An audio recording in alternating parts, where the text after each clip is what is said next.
नमः परमहंसा स्वादित चरण कमल चिन्मकरंदाय भक्तजन मानस निवासाय श्री रामचंद्राय वागीशायस्य वदने लक्ष्मीर्यस्य च वक्षसि यस्यास्ते हृदये संवित्तं नृसिंहं भजे। श्री राम जय राम जय जय राम। श्री राम जय राम जय जय राम। वृंदावन बिहारी लाल की जय। हरिशरणम भक्तवांछा कल्पतरु भक्तवत्सल शरणागत वत्सल दीनबंधु दया सिंधु भगवान श्री हरि की महती कृपा करुणा से हम आप सब इस विशुद्ध सत्संग परिसर में मनुष्य जन्म धारण करने का सर्वश्रेष्ठ साधन सत्संग श्रीमद् भागवत ग्रंथ के माध्यम से प्राप्त कर रहे हैं। परीक्षित एक दिन नंदनंदन श्याम सुंदर वन में ही कलेवा करने के विचार से जल्दी उठे और वहां पर पहुंचने के बाद अघासुर का उद्धार किया। ये प्रसंग हम लोग कल सुन चुके हैं।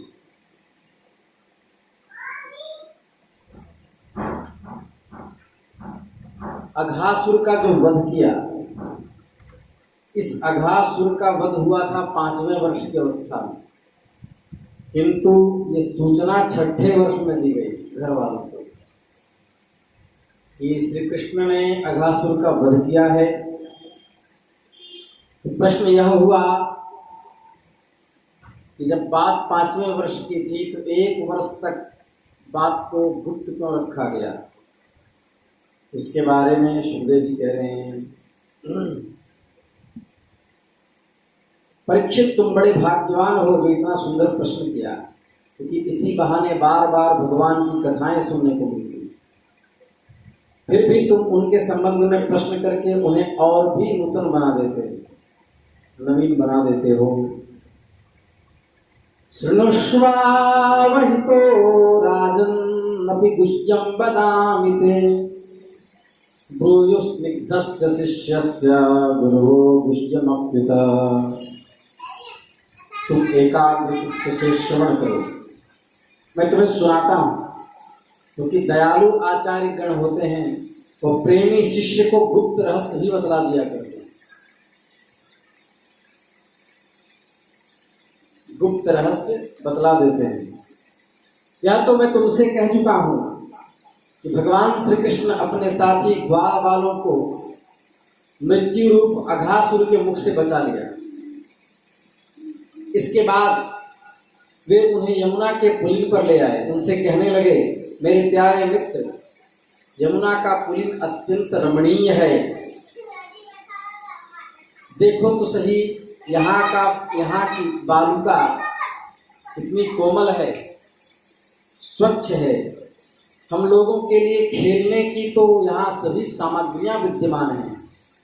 देखो, एक और रंग बिरंगे कमल खिले हुए हैं, सब और भ्रमर गुंजार कर रहे हैं, सुंदर सुंदर पक्षी कलरव कर रहे हैं, जिससे वृक्ष की शोभा बढ़ गई है। अब हम लोगों को यहाँ भोजन कर लेना चाहिए, क्योंकि दिन बहुत चढ़ गया है। हम लोग जो घर से कलेवा लाए हैं वो मेरे पास है। हम लोग भूख से पीड़ित हो रहे हैं।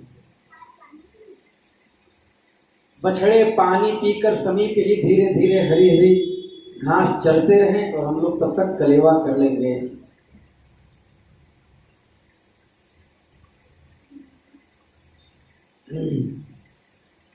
ग्वाल बाल ने कहा, ठीक है ठीक है।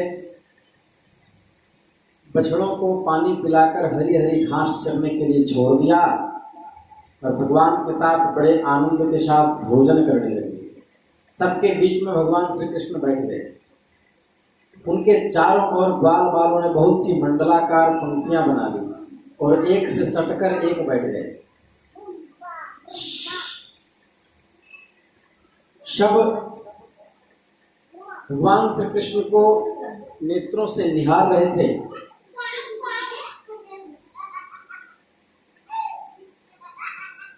इसके बाद कोई पुष्प तो कोई पत्ते, कोई पल्लव, कोई अंकुर, कोई फल, कोई छीका, कोई छाल, कोई पत्थरों का पात्र बना करके भोजन करने लगा।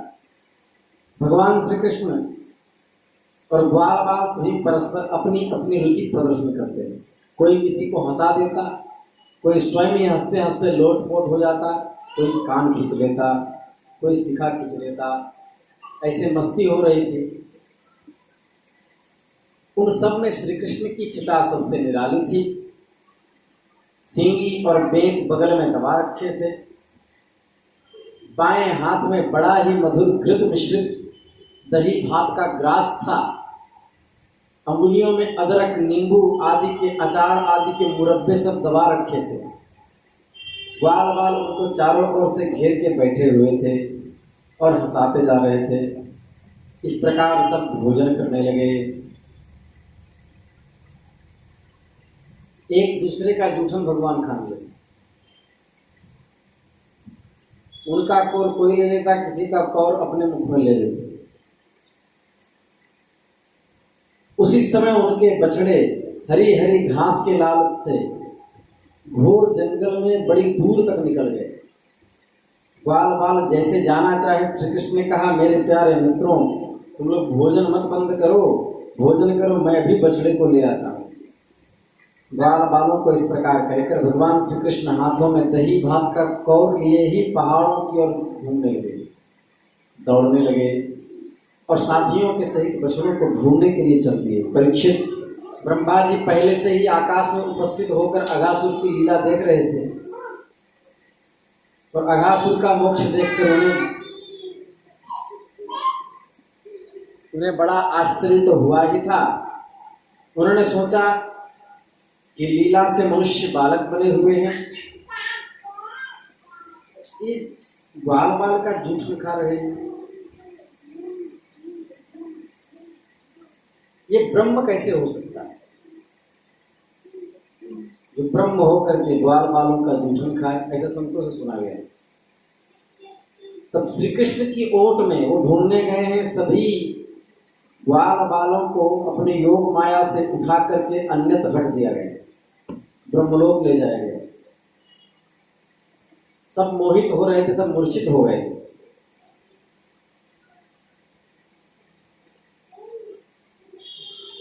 और वन से बछड़े को भी उठा के ले गए, जिनको ढूंढने के लिए श्री कृष्ण गए। भगवान श्री कृष्ण बछड़े न मिलने पर यमुना जी के पुल पर लौट आए, परंतु वहां देखते हैं कि ग्वाल बाल भी नहीं।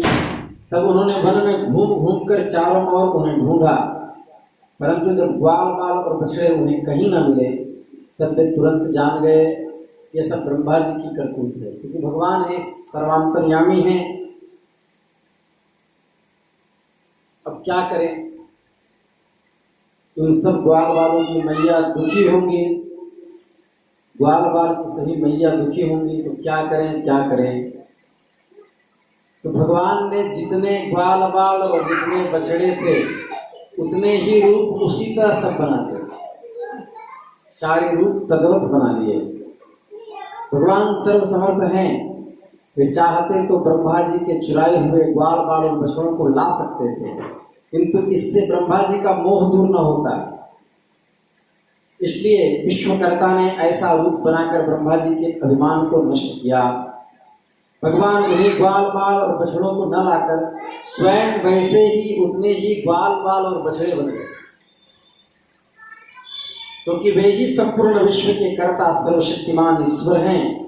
परीक्षित, वे बालक और बछड़े संख्या में जितने थे, जितने छोटे छोटे उनके शरीर थे, उनके हाथ पैर जैसे थे, उनकी जितनी रोम थी, जैसी छड़ियाँ, सिंगी, शारीरिक ढांचा, बांसुरी, पत्ते और छीके और वस्त्राभूषण, शील, स्वभाव, गुण, नाम, रूप, अवस्थाएं वैसे ही भगवान ने बना ली। और जिस ग्वाल बाल के जो बछड़े थे उन्हीं के साथ अलग अलग ले जाकर के बछड़े भी बन गए, गैया भी बन गए, और उन्हीं के बाखल में घुसा दिया। विभिन्न बालकों के रूप में उनके उनके भिन्न घरों में चले गए। ग्वाल बालों की माताएं बांसुरी की तान सुनते ही जल्दी से दौड़ आई और ग्वाल बने हुए परब्रह्म कृष्ण को अपने बच्चे समझकर हाथों से उठाकर उन्होंने जोर से हृदय लगा लिया। मादक से चूता हुआ दूध पिलाने लगी। प्रतिदिन संध्या समय भगवान श्री कृष्ण ग्वाल बालों के रूप में वन से लौट आते और बालकों की मां का स्तनपान करते, उनको सुख देते, गैया बन के, बछिया बन के सुख देते। अर्थात श्री कृष्ण ने सभी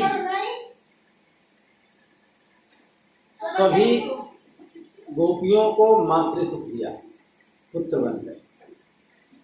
वे माताएं उन्हें घुटन लगाती, नहलाती, चंदन का लेप करती, अच्छे अच्छे वस्त्र और गहनों से सजाती, दोनों भुआएं के बीच में काजल का गिठौना लगाती। ग्वालिनी के समान गौएं भी जब जंगलों में से चलकर जल्दी जल्दी लौटती, उनकी हुंकार सुनकर उनके घर में बंधे बछड़े विशेष आकर्षण से उनमें लूट जाते, दूध की धार बहने लगती। हाँ, एक बात अवश्य था कि अपने असली पुत्रों की अपेक्षा उनका स्नेह अब अधिक हो गया, खिंचाव अधिक बन गया था। भगवान के योग माया के कारण मोह का भाव नहीं रहा कि मैं उनका पुत्र हूं। अपने अपने बालकों के प्रति ब्रजवासियों की स्नेहलता दिन प्रतिदिन 1 वर्ष तक धीरे धीरे बढ़ती ही गई। 1 वर्ष पूरा होने में 5-6 रातें शेष थी। तभी एक दिन भगवान श्री कृष्ण बलराम जी के साथ बछड़ों को चराते हुए वन में गए। उस समय गौएं गोवर्धन की चोटी पर घास चर रही थी। वहां उन्होंने ब्रज के पास ही घास चरते हुए बहुत दूर अपने बछड़े को देखा। बछड़ों को देखते ही गौओं का वात्सल स्नेह बढ़ गया। वे अपने आप की सुध बुध खो बैठी, बालों के रोकने का भी कुछ परवाह न कर उस भयंकर मार्ग की ओर दौड़ने लगी। मार्ग में हुंकार करने लगी। गर्दनें सिकुड़ कर थनों से दूध बहता जा रहा था और दिल से गर्दनें मिलकर के एक हो रहा था। पूछ उठाकर, सिर उठाकर इतने वेग से दौड़ रही थी कि मालूम होता था मानो उनके 2 ही पैर हों। और एकाएक अपने बछड़े को पास देखकर एक एक अंग ऐसे चाव से चाट रही थी मानो से पेट में रख लेगी। इतना प्रेम देखकर बलराम जी को संदेह हुआ। इतना प्रेम तो जीवों में देखा नहीं जा सकता। ये अद्भुत लीला है। इतना प्रेम कैसे? ग्वालिनियों का उनके संतानों पर मैं देख रहा हूं श्री कृष्ण को भूलकर अपने पुत्रों को उतना लाड़ लड़ा रही है। जो हमेशा श्री कृष्ण का चिंतन करती थी वो बालकों का चिंतन करती है। जो गैया श्री कृष्ण की ओर दौड़ती थी वो बछड़े की ओर दौड़ती है। बछड़ा श्री कृष्ण की ओर चिंतन करता था और वह गैया की ओर दौड़ता। ये क्या माजरा है, कुछ समझ में नहीं आ रहा। तब उन्होंने ज्ञान दृष्टि से देखा तो सब श्री कृष्ण ही श्री कृष्ण है। बलराम जी समझ गए कि ये कनुआ की कोई लीला है। तब भगवान ने ब्रह्मा जी की सारी करतूत सुनाई। बलराम जी सब बातें जान गए। तब तक ब्रह्मा जी ब्रह्मलोक से ब्रज में लौट आए। सुई को कमल के पत्र में छेदने पर जितना समय लगता है छेदने में, ब्रह्मा जी के यहाँ उतना ही समय हुआ था और यहाँ 1 वर्ष बीत चुका था। ब्रह्मा जी आए तो देखे पहले की भांति ग्वाल बाल और बछड़ों के साथ पहले की भांति सब क्रीड़ा कर रहे हैं। गोकुल में जितने भी ग्वाल बाल बचे थे वे तो मेरी मायामयी शैया पर सो रहे हैं, फिर ये ग्वाल बाल आए कहाँ से? अब समझ में नहीं आ रहा था कि कौन सच्चा है कौन बनावटी। यह बात वे किसी प्रकार समझ नहीं पा रहे थे। भगवान श्री कृष्ण की माया से तो सभी मुग्ध हो रहे हैं, परंतु कोई भी माया में भगवान का स्पर्श नहीं कर सकता। ब्रह्मा जी विचार कर रहे थे कि उसी क्षण ग्वाल बाल और बछड़े श्री कृष्ण के रूप में दिखाई पड़ने लगे। उनके वक्षस्थल पर सुवर्ण की सुनहरी रेखा, श्रीवत्स, बाहुओं में बाजूबंद, कलाइयों में शंखाकार रत्नों से जड़े कंगन, चरणों में नूपुर, कड़े कमर में करधनी अंगूठियां जगमगा रही थी। उनकी मुस्कान चांदनी के समान उज्ज्वल थी। रत्नारी नेत्रों की कटाक्षपूर्ण चितवन बड़ी ही मधुर प्रतीत हो रही थी। ब्रह्मा जी ने देखा कि तृण तक सभी चराचर जीव मूर्तिमान होकर भगवान की ही उपासना कर रहे हैं और भगवान के सब रूपों में उनकी उपासना कर रहे हैं। जिस घास को चल रहे थे वो श्री कृष्ण ही तो चल रहे थे। जिस जमीन को बछड़ों ने चाटा वो श्री कृष्ण ने ही तो चाटा। इसलिए वज्र में सुई की नोक बराबर भी भूमि नहीं है जिनको श्री कृष्ण ने न चाटा हो। इसलिए ब्रजमंडल अत्यंत विशुद्ध है, क्योंकि भगवान साक्षात वहां लीला करते हैं। ब्रह्मा जी ने जब देखा तो दिव्य वृंदावन का भी दर्शन हुआ। इतना देखते ही अपने वाहन हंस से कूद पड़े और सोने के समान चमकते हुए अपने शरीर से पृथ्वी पर दंड की भांति गिर पड़े और चरण कमल का वंदन किया, नमस्कार किया। आंसुओं की धारा से भगवान के चरणों को नहला दिया। उनके चरणों पर गिरते, उठ उठ कर फिर गिरते। उसी प्रकार बहुत देर तक वे भगवान के चरणों में ही पड़े रहे। फिर ब्रह्मा जी स्तुति करने लगे। नौमीते भ्रवपुषे तदिदंबराय गुंजावतंस परितुच्छल सन्मुखाय वन्यस्रजे कवलभे प्रविशान वेणो लक्ष्मश्रिये मृदुपदे पशुपांगजाय। हे प्रभु, एकमात्र आप ही स्तुति करने योग्य हैं। आपके चरणों में मैं नमस्कार करता हूँ। आपका पीताम्बर बहुत शोभा पाता है। वेद भी आपको नेति नेति कहकर पुकारते हैं। आपके नाभि कमल से ही मेरा जन्म हुआ। हे प्रभु, इस ब्रज भूमि के किसी वन में, विशेष करके गोकुल में किसी भी योनि में जन्म हो जाए, यह भी मेरे लिए सौभाग्य की बात है। क्योंकि ब्रज की लता पता बनना भी सौभाग्य की बात है। क्योंकि यहाँ जन्म हो जाने पर आपके किसी न किसी प्रेमी के चरणों की धूली अपने ऊपर पड़ ही जाएगी। किसी न किसी भक्त के चरणों की धूली अपने ऊपर पड़ ही जाएगी। हे भगवान, आप मुझे क्षमा कर दीजिए, मैंने आपके भक्तों को आपसे अलग किया। लेकिन भगवान प्रसन्न नहीं हुए ब्रह्मा जी से। वही ब्रह्मा जी कलयुग में नाभा गोस्वामी जी के रूप में आए और उन्होंने भक्तमान ग्रंथ की रचना की, और जिसका पाठ करने से भक्त भगवान से मिल जाता है, यही उनका प्रायश्चित हुआ।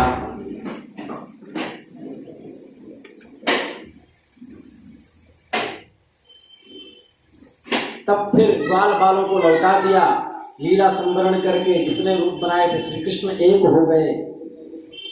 उनकी योग माया भंग हुई और ये एक क्षण की भांति ग्वाल बालों को लगा। उन्हें लगा कि अभी एक क्षण की ही बात है। अरे हे सखा, हे श्री कृष्ण, तुम दही का कौर लिए चले गए थे, तुमने अभी तक कलेवा नहीं किया। लो कुछ खा लो। पदार्थ के साथ वो प्रकट हो गए। लो कुछ जीव लो। तुमने कितना बड़ा महान कार्य किया, अगासुर का वध कर दिया। ये 1 साल पहले की घटना थी। इसके बाद ग्वाल बालों ने अपने माता पिता से ये घटना सुनाई। हे परीक्षित, इसलिए हमने कथा में कहा कि 1 साल पहले की घटना 5 वर्ष की अवस्था की घटना 6ठे वर्ष में सुनाई गई। श्री वृंदावन बिहारी लाल की जय। नमः पार्वती पते हर हर महा